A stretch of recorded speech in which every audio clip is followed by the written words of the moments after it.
Bonjour à tous, voilà, j'avais envie d'aborder un sujet très important avec vous aujourd'hui, qui est le sujet du déni. Pourquoi? Eh bien parce que les victimes de violences sexuelles et d'inceste y sont confrontées la plupart du temps. Et donc le parcours est déjà difficile et donc le déni en plus à vivre est très compliqué. C'est un deuxième traumatisme hein, aussi important que les violences, de ne pas être cru ou de minimiser ce qu'on a vécu ou de faire comme si ça n'avait pas existé. Donc je trouvais ça important vraiment d'en parler.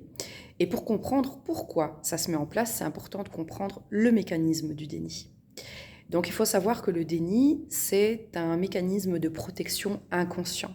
C'est pas quelque chose qu'on maîtrise du tout, c'est une défense qui s'installe intuitivement pour nous protéger. Et donc c'est quelque chose qu'on utilise tous sans s'en rendre compte. Je vais vous donner un exemple.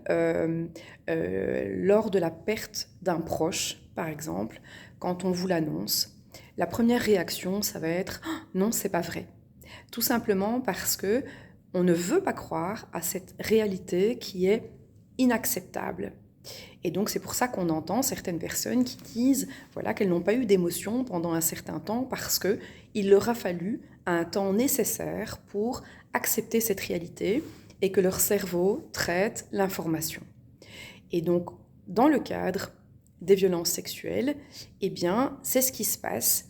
C'est tellement une réalité qui est inacceptable que le déni va se mettre en place pour justement protéger le cerveau parce que c'est trop compliqué. Pour les victimes, c'est très difficile à vivre parce que du coup, l'entourage va préférer croire en la réalité que la victime est folle, que la victime invente, que la victime a un problème, parce que cette réalité-là, pour eux, est beaucoup plus acceptable. C'est quelque chose qui est beaucoup plus facile à gérer que imaginer que quelqu'un qu'on aime, dont on est proche, ait pu commettre de tels actes sur un enfant. Voilà comment fonctionne et se met en place le déni.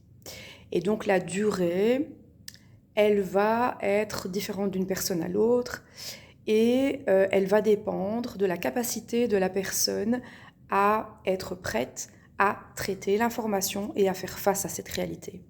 Elle peut durer évidemment longtemps parce que c'est remettre complètement en cause et remettre en question les fondations sur lesquelles on a évolué.